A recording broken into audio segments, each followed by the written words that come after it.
Student सुप्रभात, good morning. आज हम एक टॉपिक है हमारा अर्थशास्त्र विषय का मांग विषय पर एक व्याख्यान प्रस्तुत करने जा रहे हैं।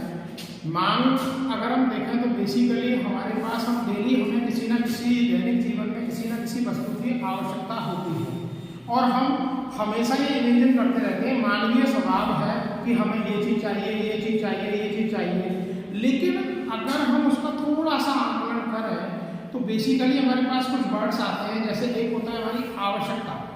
आवश्यकता की अगर अपन बात करें, अगर हमें किसी वस्तु की आवश्यकता है लेकिन उस वस्तु को, उस आवश्यकता को पूर्ण करने के लिए हमारे पास पर्याप्त धन नहीं है, पर्याप्त पैसा नहीं है, तो वो हमारी आवश्यकता केवल और केवल आवश्यकता नीड बनकर रह जाएगी। जब तक हम उस आवश्यकता को पूरा करने के लिए हमारे पास एक उपयुक्त समय ना हो, समय का होना आवश्यक है। दूसरा, हमारे पास उस आवश्यकता को पूर्ण करने के लिए पर्याप्त मात्रा में पैसा होना आवश्यक है। ठीक, अगर हमारे पास पैसा है, समय है और हमारी उस वस्तु को खरीदने के प्रति इच्छा है तो वो हमारी मांग कहलाएगी, अन्यथा वो केवल और केवल क्या होगी, आवश्यकता होगी। दूसरा, हमारे पास एक वर्ड और आता है प्रभावपूर्ण इच्छा, इच्छा डिजायर। अभी मैं चाहता हूँ कि काश मेरे पास एक हवाई जहाज हो, लेकिन उस हवाई जहाज को खरीदने के लिए मेरे पास पैसा नहीं है, पैसा नहीं है, या उस हवाई जहाज को खरीदने के लिए मेरे पास समय नहीं है। केवल और केवल मैं सोच रहा हूँ, इमेजिन कर रहा हूँ कि होना चाहिए, वो मुझे मिल जाए, तो वो भी हमारी मांग नहीं होगी। यदि हम मांग की बात करें तो मांग क्या होती है? मांग कौन करता है? मांग करता है जिसको वस्तु की आवश्यकता होती है। ऐसे अगर अपन फॉर्म में बात करें, बायर, बायर मीन्स क्रेता, और उस क्रेता को पूर्ण करने, क्रेता की इच्छा को या क्रेता की मांग को पूर्ण करने वाला कौन होता है? विक्रेता होता है। विक्रेता, अगर हम विक्रेता के बारे में बात करें, जब हमें किसी वस्तु की आवश्यकता होती है तो हम कहाँ जाते हैं? मार्केट में जाते हैं वस्तुएं खरीदने के लिए, जाते नहीं जाते हैं? तो वहाँ अगर हम देखें तो विक्रेता क्या करता है? हमारी आवश्यकताओं को पूर्ण करता है। और हम क्या करते हैं? जब वस्तु खरीदते हैं तो खरीदने के लिए उसे उपयुक्त पैसा देते हैं, और कब खरीदते हैं? जब हमें उसकी आवश्यकता होती है। अतः अगर हम देखें मांग क्या होगी? मांग किसी भी वस्तु की वह मात्रा जो जिसे क्रेता द्वारा एक निश्चित समय व निश्चित मूल्य पर खरीदा जाता है। मतलब निश्चित समय और निश्चित मूल्य पर खरीदी गई मात्रा क्या कहलाती है? मांग कहलाती है। क्रेता द्वारा निश्चित समय व निश्चित मूल्य पर खरीदी गई मात्रा क्या कहलाती है? मांग कहलाती है। अब हमारे पास एक थोड़ा सा रिलेशन आता है। अगर हम बेसिकली वर्ड में देखें तो मांग क्या होगी? जैसे कोई वस्तु है एक्स, एक्स वस्तु है, एक्स वस्तु की डिमांड, डिमांड ऑफ एक्स बराबर क्या होगा? Function of P x. P x का मतलब क्या है? एक्स वस्तु की प्राइस, मतलब एक्स वस्तु की जो मांग है वो एक्स वस्तु की कीमत का फलन होती है। मतलब अगर अपन देखें तो यदि एक्स वस्तु की मांग है वो किस पर निर्भर करेगी? एक्स वस्तु की कीमत पर निर्भर करती है। लेकिन बेसिकली अगर अपन देखें तो अगर एक एक्स वस्तु है, एक्स वस्तु की मांग में बहुत सारे फैक्टर्स भी क्या रहते हैं? इंक्लूड रहते हैं। जैसे अपन बात करें, हमारे पास एक्स वस्तु की मांग जो है वो एक्स वस्तु की कीमत पर निर्भर करती है।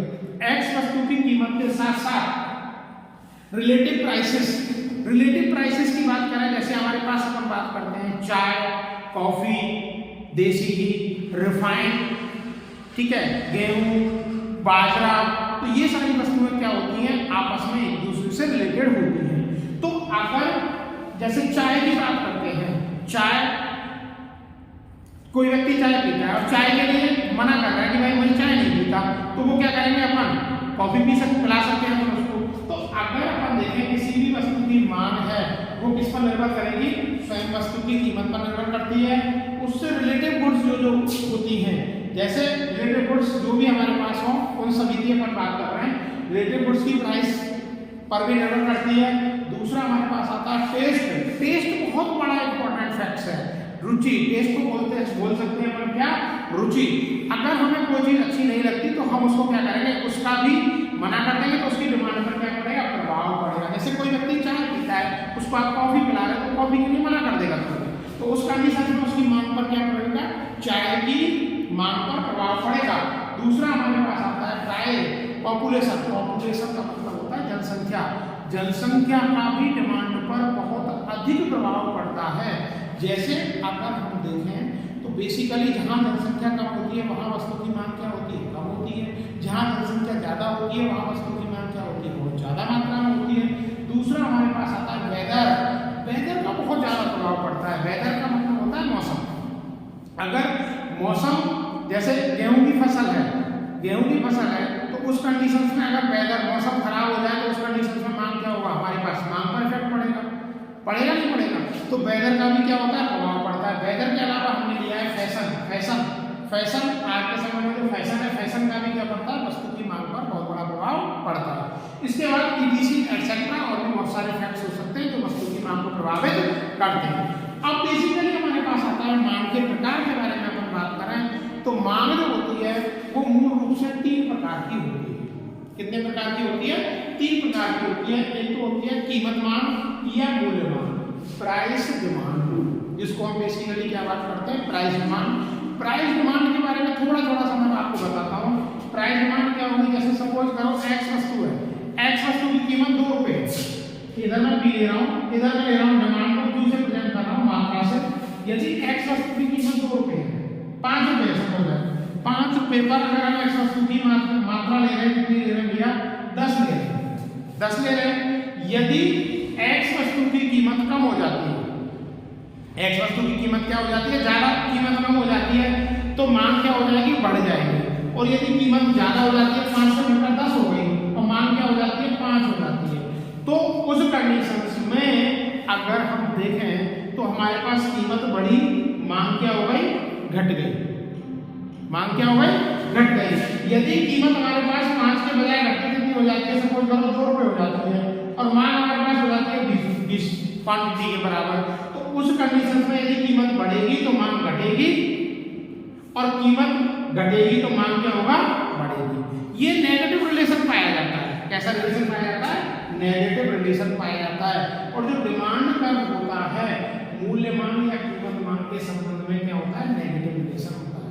मतलब अगर हम देखें तो इसको डिफाइन कर सकते हैं, क्रेता द्वारा वस्तु की विभिन्न कीमतों के स्तर पर खरीदी जाने वाली मांग मात्रा क्या कहलाती है, मूल्य मांग या कीमत मांग कहलाती है।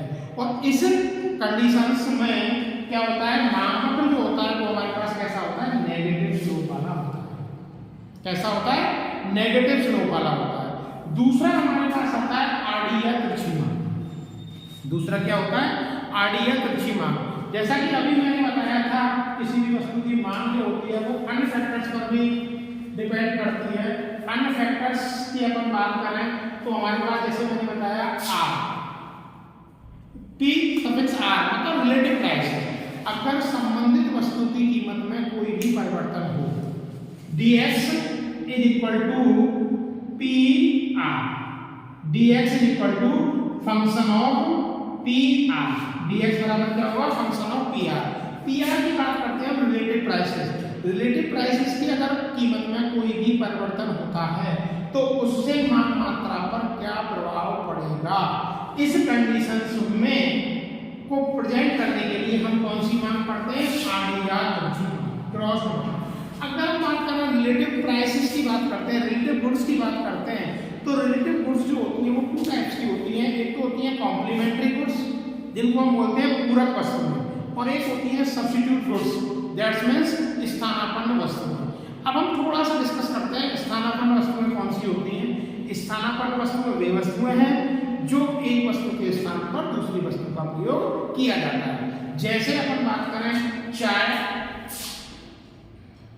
कॉफी, चाय और कॉफी। यदि कोई व्यक्ति घर आता है और वो चाय नहीं पीता तो हम उसके लिए क्या सर्व करेंगे, कॉफी सर्व करेंगे। या जैसे अपन बात करें देसी घी और रिफाइंड, देसी घी और रिफाइंड, तो ये हमारे पास कौन सी वस्तुएं होती हैं, स्थानापन्न वस्तु होती है, मतलब एक वस्तु के स्थान पर दूसरी वस्तु का प्रयोग। दूसरा हमारे पास आता है पूरक वस्तुएं, कॉम्प्लीमेंट्री गुड्स। कॉम्प्लीमेंट्री गुड्स कौन सी होती है, वे वस्तुएं जो साथ साथ काम में ली जाती हैं। एक वस्तु के अभाव में दूसरी वस्तु का प्रयोग निरर्थक या बेकार हो, एक वस्तु के अभाव में दूसरी वस्तु का प्रयोग निरर्थक या बेकार हो। जैसे हम बात करें पूरक वस्तु कौन सी होगी, पूरक वस्तुओं के बारे में हम बात करते हैं तो पूरक वस्तुएं हमारे पास कौन सी होंगी? पेन, स्याही, मार्कर, स्याही या कार, पेट्रोल। Car, petrol. अगर हम बात करें यदि स्याही खत्म हो जाए तो पेन का कोई भी अस्तित्व नहीं रहेगा। जैसे अपन और चीज और थोड़ा सा डिटेल में देखें, यदि एक वस्तु के अभाव में दूसरी वस्तु का प्रयोग निरर्थक हो, बेकार हो, मतलब एक वस्तु अपन नहीं है हमारे पास और दूसरी वस्तु का प्रयोग क्या होता है? बेकार हो जाए, यूजफुल ना रहे, तो उस कंडीशंस में हम क्या बोलेंगे? उन वस्तुओं को क्या बोलते हैं? आड़ीय तिरछी मान या पूरक वस्तु कहते हैं। और ये किसका भाग है? आड़ीय तिरछी मान। तीसरा हमारे पास एक और बड़ा कंटेंट आता है, वो है आयमान। आयमान की अपन बात करें तो उपभोक्ता की एक वर्ड किया जाता था आय। आय का भी हमारे पास वस्तु की मांग पर प्रभाव पड़ता है। और आयमान क्या होती है? आय के विभिन्न स्तरों पर। जैसे सपोज दैट हमारी आय की इनकम 10,000 रुपये है, 10,000 रुपये होने पर हमारी क्या होगी? मांग अलग होगी। और यदि अपन बात करें हमारी इनकम 20,000 हो जाए तो हमारी डिमांड अलग होगी, या हमारी इनकम घटकर 5,000 रुपये रह जाए तो उस कंडीशंस में क्या होगा? हमारी मांग अलग होगी।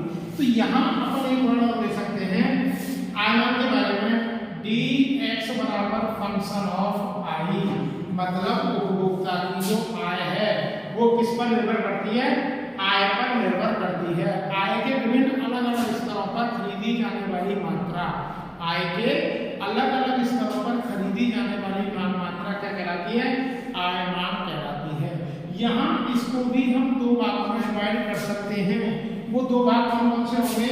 जैसे अपन बात कर रहे हैं वो दो भाग कौन कौन से होंगे? दो भाग की अपन बात करते हैं तो दोनों भाग हमारे पास कौन से होंगे? एक तो होता है हमारे पास श्रेष्ठ वस्तु है, श्रेष्ठ वस्तु है या अच्छी वस्तु है, ठीक, नॉर्मल पोर्शन को अपन बोलते हैं। अगर हम श्रेष्ठ वस्तुओं के संबंध में बात करते हैं तो श्रेष्ठ वस्तुओं के संबंध में यदि जैसे सपोज है हमारे पास ये अपन ले रहे हैं, इधर हमारे पास O बिंदु है, इधर हमारे पास x अक्ष और ये अपन ले रहे हैं y है। x अक्ष पर तो अपन क्या लेते हैं? मात्रा ले रहे हैं और y अक्ष पर अपन क्या ले रहे हैं? आय। यदि आय हमारे पास सपोज करो ये 10 आय का पहला हिस्सा है I1, ठीक, इस कंडीशन में हमारे पास मात्रा है ये Q1। यदि आय बढ़ी I2 हो गई, उस कंडीशन में यदि हमारे पास मात्रा भी क्या हो जाए? बढ़ जाए। जैसे अगर अपन बात करें ये वाली कंडीशन हमारे पास आती है कि मतलब आय के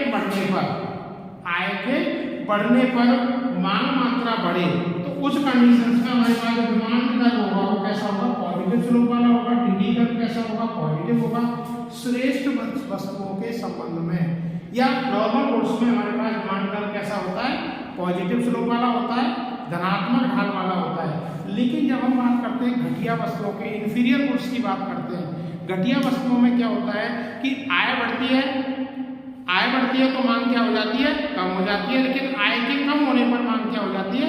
बढ़ जाती है। आय बढ़ेगी, मांग घटेगी, और आय कम होगी, मांग बढ़ जाएगी। मतलब नेगेटिव आय और मांग के बीच कैसा रिलेशन पाया जाएगा? घटिया रिलेशन पाया जाएगा, नेगेटिव रिलेशन पाया जाएगा। जैसे अपन बात करें ये हमारा O बिंदु, इधर अपन x अक्ष पर हो, अपन y अक्ष पर क्या ले रहे हैं? आय ले रहे हैं। जैसे सपोज करो इधर अपन क्या ले रहे हैं? मात्रा ले रहे हैं। यहाँ अपन देखें जैसे सपोज दैट हमारे पास ये है आय का स्तर पहला है I1 और हमारे पास क्वांटिटी कितनी है? Q1, ठीक। यदि हमारे पास आय बढ़ जाती है तो उपभोक्ता उस कंडीशन में क्या करेगा? जैसे यहाँ बात कर रहे हैं घटिया वस्तुओं की, कौन सी वस्तुओं की? घटिया वस्तुओं की बात कर रहे हैं। तो घटिया वस्तुओं और यहाँ अपनी बात की किसकी? श्रेष्ठ वस्तुओं के संबंध में, श्रेष्ठ वस्तुओं के संबंध में। श्रेष्ठ वस्तुओं के लिए अपन देखें तो आय बढ़ेगी तो उस कंडीशन में क्या होगा? डिमांड बढ़ेगी। लेकिन जब यहाँ पर अपन बात करते हैं I1 से I2 होता है तो उपभोक्ता क्या करेगा?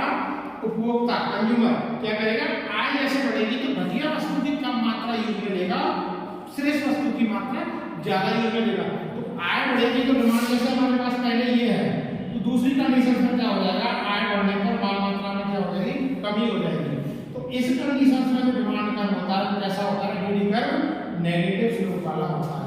तो बेसिकली अगर अपन देखें तो घटिया वस्तुओं के संबंध में मानव कर्व कैसा होगा?